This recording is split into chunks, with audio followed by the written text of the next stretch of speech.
Alors, transidentité, dysphorie de genre, on ne sait pas toujours quel terme employer. Il y a plein de choses qu'on ignore au sujet de la transidentité. Alors, on va tenter de vous éclairer avec le témoignage de Christelle Breuil et avec Xavier Plénard, docteur Xavier Plénard, chirurgien urologue au CHU de Limoges. Merci de nous avoir rejoints. Mais d'abord, je vous propose quelques explications en images. Regardez.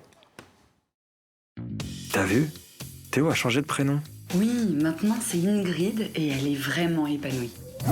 La dysphorie de genre, qu'on appelle aussi incongruence de genre, résulte de l'inadéquation entre le genre ressenti par l'individu et le genre de sa naissance. La dysphorie de genre vient du concept selon lequel le sexe biologique ne suffit pas seulement à faire un homme ou une femme. Idée désormais validée par les recherches en neurobiologie qui démontrent l'extraordinaire plasticité du cerveau. L'être humain peut ainsi s'émanciper, grâce à la médecine, des déterminismes génétiques et hormonaux. Cependant, le terme de dysphorie de genre décrit avant tout la perturbation et souvent la détresse ressentie par une personne se considérant transgenre, souvent confrontée à du rejet social. Récemment pourtant, un tabou semble s'être levé. Et même si le parcours reste encore difficile, il est désormais possible d'être accompagné par le corps médical dans sa dysphorie et entamer dès 12 ans, si l'enfant le souhaite, une transition de genre. Transidentité, un cheminement pas évident. Alors, je le disais, il y a différents termes, dysphorie de genre, transidentité. Docteur Plénard, quel est le bon terme? Le bon terme, c'est transidentité. La transidentité, c'est vraiment l'inadéquation entre le sexe ressenti par la personne, son identité de genre, et celle qui lui a été assignée à la naissance dans le corps dans lequel elle est née. La dysphorie, c'est le retentissement sur sa personne, c'est la souffrance morale qui peut en être la conséquence, mais qui est finalement surtout la conséquence d'un manque d'ouverture de notre société ou de préjugés. Mais la transidentité en elle-même n'est pas toujours associée à la dysphorie. Et heureusement, il y a des patientes trans qui n'ont jamais ressenti de dysphorie. Tout dépend beaucoup de leur accompagnement, du soutien familial et de leur milieu social. Alors, Christelle, quelle est votre histoire à vous? Christelle, vous êtes née dans la peau d'un garçon. Oui, c'est ça. Et vous avez mis 50 ans, c'est ça, à transitionner? 56 ans. En fait, j'ai commencé ma transition à 56 ans. Donc, 11 ans avant, j'ai terminé ma transition. Et j'ai préféré donc faire cette transition, enfin j'ai préféré, c'est un grand mot parce qu'en fait c'est un concours de circonstances, après mon activité professionnelle. Donc vous étiez à la retraite, jeune retraité? À 55 ans, oui. Ouais. Voilà. Et pourquoi avoir attendu aussi longtemps pour faire cette transition? Eh bien parce que bon, en fait, il y avait une confusion dans mon mental. Pour moi, je pensais que j'avais des tendances homosexuelles parce que quand je regardais des femmes, je m'identifiais à elles et je désirais être elles. Et donc c'était un peu confus tout ça. Donc voilà. Et donc c'est à la suite d'un événement professionnel que j'ai eu ce déclic. Et donc, j'ai entamé ma transition en allant voir mon médecin traitant. Et j'ai commencé mon parcours un peu à Limoges. Et j'ai fini mon parcours en Thaïlande. En Thaïlande pour l'opération? Voilà, pour l'opération, voilà.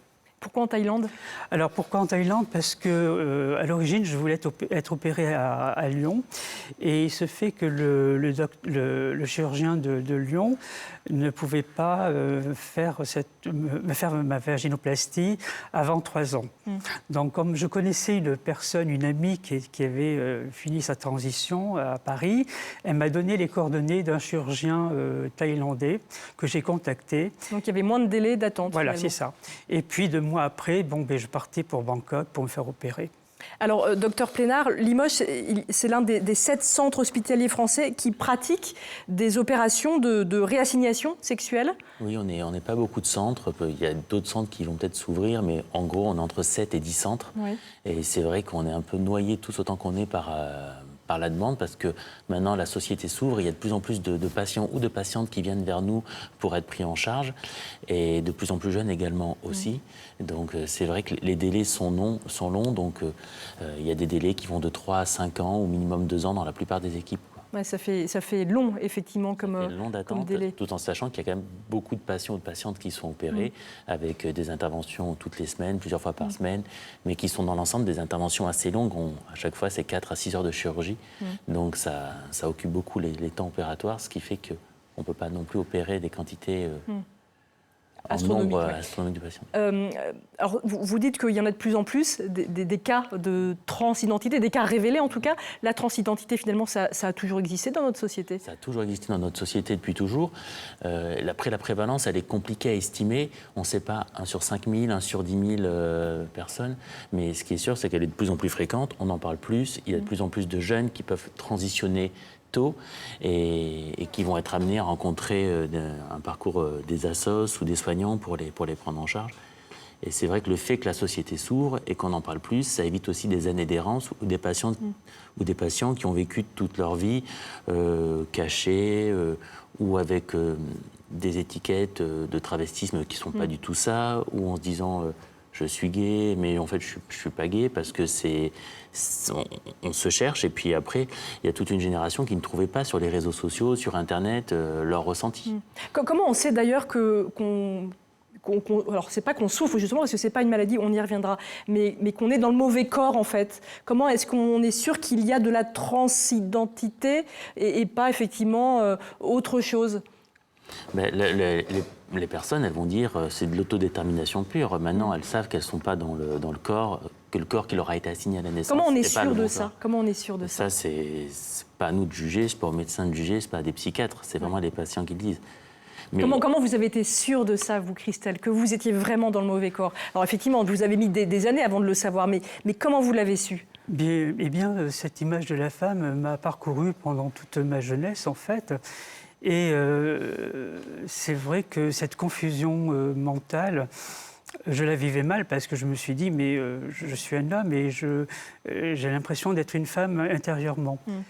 Et donc, c'était très dur à vivre, parce que, bon, il y avait des conséquences dans tous les domaines.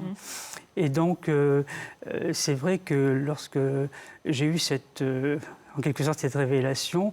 Comment elle est venue, cette révélation, exactement? Eh bien, en fait, c'était lors d'un repas professionnel. J'étais avec une collègue qui était très, très belle femme. Et puis,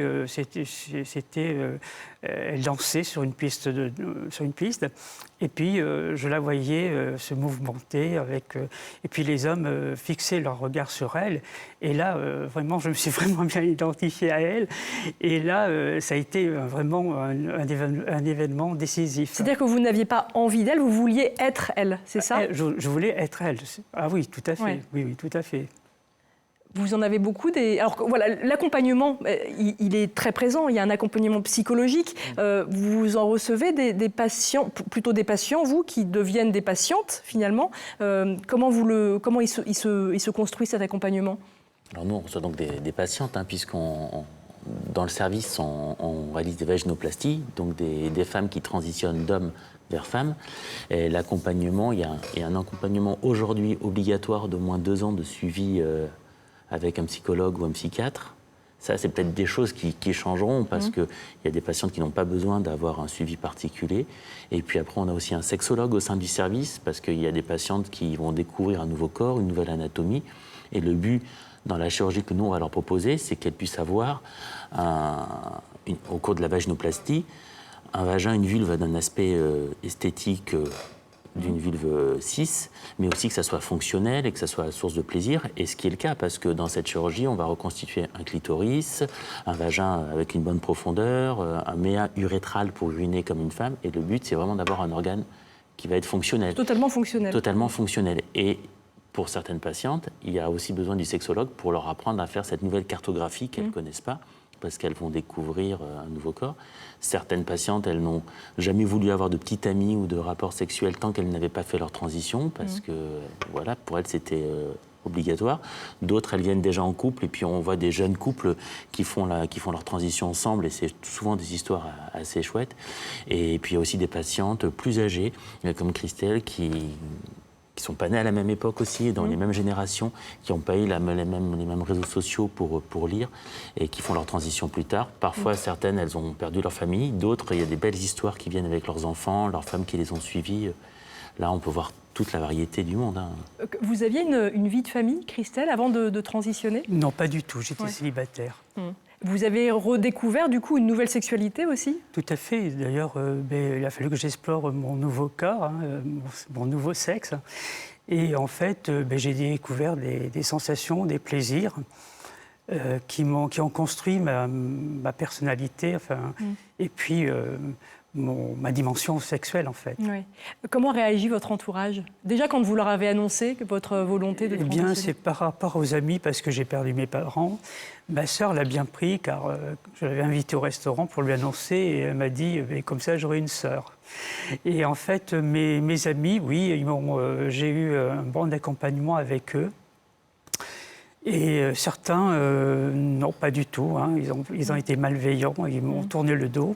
C'est là qu'on reconnaît Voilà. ses vrais amis, finalement. Voilà, c'est ça. Et certains sont revenus, d'ailleurs, et ils se sont excusés, d'ailleurs. Il faut se dire que c'est peut-être un petit choc aussi pour l'entourage quand on apprend ça. C'est tout à fait ça, parce que c'est vrai que pour eux, ils ont connu Christian, et puis et maintenant, ils ont Christelle devant eux. Donc, il y a tout un schéma mental qui doivent s'opérer pour eux, pour accepter justement ma féminité. Alors, avant l'opération, la vaginoplastie, il y a eu un traitement hormonal. Oui. Comment vous l'avez vécu, tout ce traitement, toute cette évolution? Alors, le traitement hormonal, c'est vrai que j'attendais ce traitement hormonal pour que mon corps soit beaucoup plus féminin, pour m'assumer un peu plus, parce que voilà. Et puis, quand mon corps s'est féminisé, j'ai fait ma première sortie habillée en femme. Comment vous êtes sentie à ce moment-là? Eh bien, j'étais dans mes petits souliers parce que je n'étais pas du tout, c'était un dimanche, parce que j'ai préféré choisir ce jour-là parce qu'il y avait moins de monde en ville. Et en fait, au bout de 100 mètres, j'ai été sifflé par des jeunes qui étaient à l'arrêt d'un feu rouge, mais c'était des sifflets d'approbation. Ouais. Donc, ça m'a conforté dans mon passing. Alors, j'adore parce qu'il y a beaucoup de femmes qui seraient exaspérées par le fait de se faire siffler. Et vous, finalement, c'était une satisfaction. Tout à fait, oui, voilà. C'est génial. Et puis, j'ai parcouru la ville et j'ai même un jeune qui m'a dragué, d'ailleurs. Voilà. Et puis, je me suis arrêté à un bureau de tabac pour acheter un paquet de cigarettes. Et là, ça a été un moment d'épinal. Le caissier m'a dit « Bonjour, madame ». Et là, vraiment, j'étais vraiment satisfaite. Je suis rentrée chez moi, j'étais au paradis. Depuis l'opération, comment vous vous sentez ? Je me sens une femme trans épanouie. Certes, c'est pas toujours facile de le vivre dans la société, parce que la société aussi rejette un peu. Lorsque l'on dit qu'on est une femme trans, eh bien tout de suite, ça change le rapport avec les gens. Mais autrement, globalement, ça se passe bien. Merci beaucoup, Christelle, pour votre témoignage. Merci. En 15 secondes, docteur Plénard, un message à faire passer. La transidentité n'est pas une maladie, peut-être? Non, la transidentité, ce n'est pas une maladie. Les femmes trans sont des femmes normales. Aujourd'hui, il y a des femmes trans, des femmes cis. Et voilà, plus on a une société ouverte, plus ces personnes auront une vie facile. Et en les genrant comme il faut, et en étant un peu ouvert, on verra. Merci à tous les deux. Merci beaucoup, Christelle, pour ce témoignage très fort.